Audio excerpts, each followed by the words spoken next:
Hello, it's your boy, Dapper the Don, and I hope you're having a wonderful day. Today's subject is going to be a special one and a special video for me because, for the first time on this channel, the advice I'm giving is something that I'm working on myself. But before I start, just know that this is just the Don's opinion. You don't have to agree. If it doesn't apply, please, for the love of God, let it fly. One of the things I plan on working on is overthinking. It's honestly been my biggest op when it comes to things like dealing with adversity, my relationships, or even this channel. I have this mindset where I feel like, as a man, the best thing I can do in life whenever I make a mistake is ask, what can I do to avoid it happening again? And yes, while our mistakes shape us into the people we are today, I tend to be harsher on myself than I should be.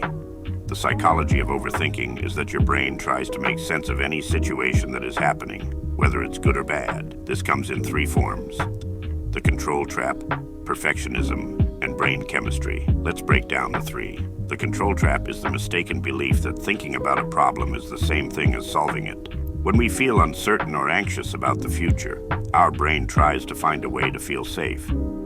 We tell ourselves that if we can just predict every possible scenario or what-if moment, we won't be surprised by anything bad. However, because we can't actually control the future or other people's reactions, we end up in a loop. We keep searching for a sense of certainty that doesn't exist, which only creates more anxiety instead of the peace of mind we were looking for. Next is perfectionism. Perfectionism often shows up as a fear of the wrong choice. Many overthinkers believe there is one perfect decision and that making any other choice would be a disaster. This creates analysis paralysis, where you spend so much time weighing the pros and cons of tiny details that you never actually take action. You aren't just looking for a good outcome. You are trying to avoid the feeling of regret. Because no choice is ever 100% risk-free, the brain stays stuck in the evaluation phase, treating a simple decision like a life or death situation. Last is brain chemistry.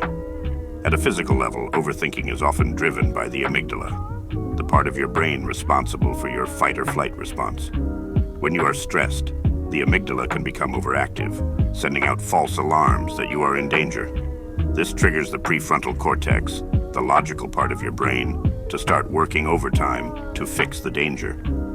Because there isn't a physical threat to run away from, like a predator, your logic center turns inward and starts attacking your own thoughts. It's like a smoke detector that goes off because of a candle. Your brain is overreacting to a small spark of worry. The thing about overthinking is it low-key blocks your blessings and takes away your happiness. For example, let's say you meet a nice girl somewhere who you honestly feel is out of your league, but you're on a date with her and everything is going well. Or let's say you just had a breakup for whatever reason. Overthinking comes in when you start to overanalyze. While you're on the date with that woman, you think to yourself, she's obviously out of my league. Why is she here with me right now? What does she want from me? Is she going to use me or probably drug me for my kidneys? Or when you have a breakup, you start to overanalyze where everything went wrong. Maybe I should have told her I loved her more. Maybe I shouldn't have argued over that situation and just let it go. Maybe I should have done better with my looks so they wouldn't want to leave me. You have all these what-ifs in your head, replaying things like a sports highlight reel to see where you went wrong. At least in my case, when I do it, it's to understand whatever situation I'm in or was in until it makes sense in my head. The thing is, making sense of or understanding a situation isn't a bad thing. The problem is when you start to overanalyze. To stop overthinking, you need to set limits on your thoughts and shift your focus toward taking action. Start by giving yourself a worry timer, where you only allow yourself to stress for 10 minutes a day. Once the time is up, you force yourself to stop. Instead of trying to find the perfect choice, pick the first option that is good enough, so you don't get stuck looking at every tiny detail. If you feel your mind starting to spin, do something to keep your mind busy. For me, it's always something physical, like taking a walk or going to the gym to break the loop. Finally, ask yourself if the problem will even matter in a year. Usually, it won't, which helps your brain realize that the situation isn't as scary as it feels. There's a picture I have on my phone that's a sort of diagram. You're asked a question. Do you have a problem in your life? You can answer yes or no. If you pick yes, you're then asked another question. Can you do something about it?